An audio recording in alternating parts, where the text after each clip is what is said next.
இப்ப எதுக்கு நீ பாம்பு எடுத்துட்டு வர சொன்னீங்க? மாய ரூம்ல பாம்பு தூக்கி போடுறதுக்காக தான். ஐயோ அண்ணி, ஏதாவது ஆயிட போகுது. அது மட்டும் இல்லாம அந்த ரூம்ல நம்ம சீனும் தானே இருக்கான். இல்ல பார்வதி, பாம்ப பார்த்த உடனே அவங்க 2 பேரும் வெளியே ஓடி வந்துருவாங்கல்ல, அப்புறம் உள்ளே போக மாட்டாங்களே. அண்ணா, நான் சொல்ற இடத்துல மெதுவா பாம்பு தூக்கி உள்ள போட்டுருங்க. சரிங்க. வாங்க. கூட்டிட்டு வா.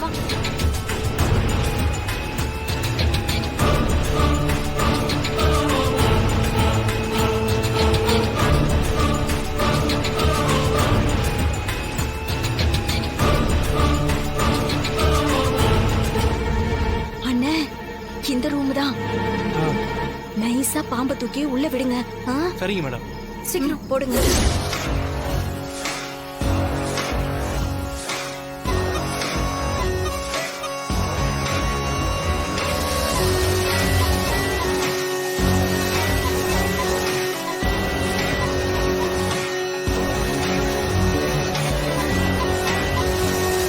பாம்பு உள்ள போயிடுச்சு மேடம்.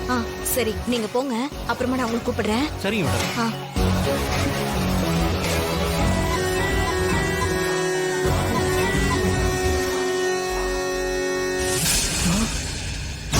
பாம்படி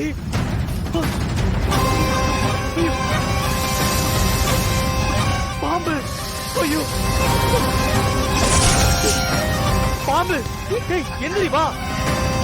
பாம்பு வந்துரு. டேய், நான் என்ன டைனோசர் சொன்னேன்? பாம்பு தான். இரு, இப்பதான் வந்திருக்கோம். வா. சீனு, வா. இறங்கு, சீக்கிரம் வா. என்னடா பண்ற? இழுக்காத சீனு. பாம்பு. ஐயோ. பாம்பு. பயமா இருக்கு. ஐயோ. பாம்பு பாம்பு பாம்பு. ஐயோ, பயமா இருக்கு. வேணாம் வேணாம் வேணாம்.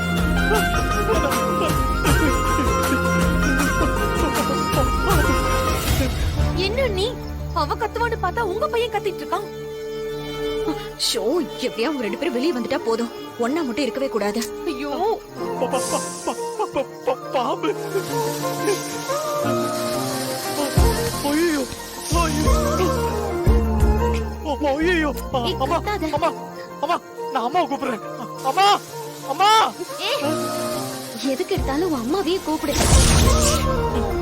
வா. ஏய், எங்க போற? அதை எடுத்து வெளியில போடணும்ல. ஏய், கையில எடுக்க போறேன்னு சொல்றேன். பாம்படி அது. அதுக்கு என்னடா இப்போ? நீ எல்லாம் கிராமத்துல வளர்ந்தேன்னு சொல்லிக்காத.